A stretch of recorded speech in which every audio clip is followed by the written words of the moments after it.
La trama rusa sigue complicando al presidente de los Estados Unidos, Donald Trump. Esta vez declaró el ex director del FBI, James Comey, ante la Comisión de Inteligencia del Senado y allí ratificó algunos dichos que podrían comprometer a Donald Trump, sobre todo por un cargo, obstrucción de la justicia. Vemos el informe. Director Comey, did the president at any time ask you to stop the FBI investigation into Russian involvement in the 2016 U.S. elections? Not to my understanding, no. Did any individual working for this administration, including the Justice Department, ask you to stop the Russian investigation? No. Do you believe this will rise to the obstruction of justice? I don't know. That's Bob Mueller's job to sort that out. Thank you, sir. The president has repeatedly talked about the Russian investigation into the U.S. Or Russia's involvement in the U.S. election cycle as a hoax and as fake news.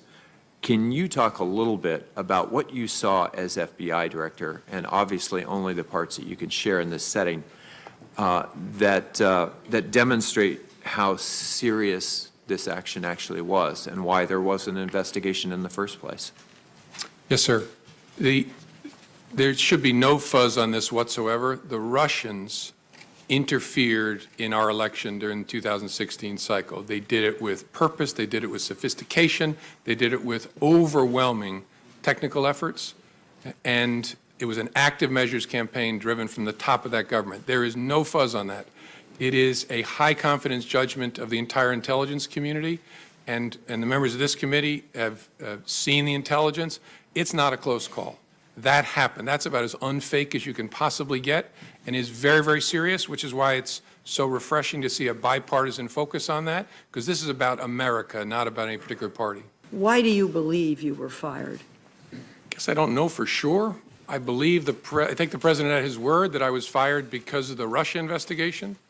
Something about the way I was conducting it, the president felt created pressure on him that he wanted to relieve. Again, I didn't know that at the time, but I've watched his interview, I've read the press accounts of his conversations, so I take him at his word there. Now look, I could be wrong, maybe he's saying something that's not true, but I take him at his word, at least based on what I know now. What was your impression, and what did you mean by this notion of a patronage relationship?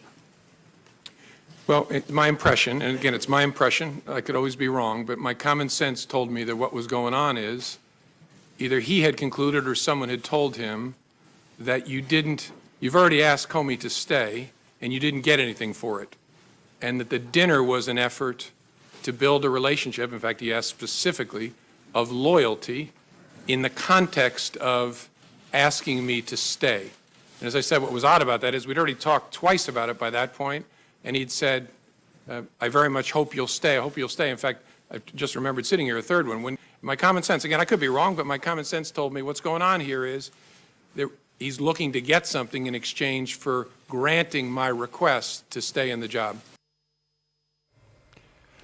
Comey se reunió 2 veces con Barack Obama en el término de 3 años, una de ellas para despedirse brevemente.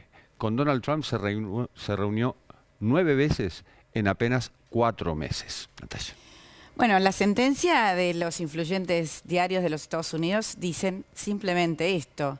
Comey puede ser un filtrador de información a la prensa, pero no es un criminal. Pausa, volvemos.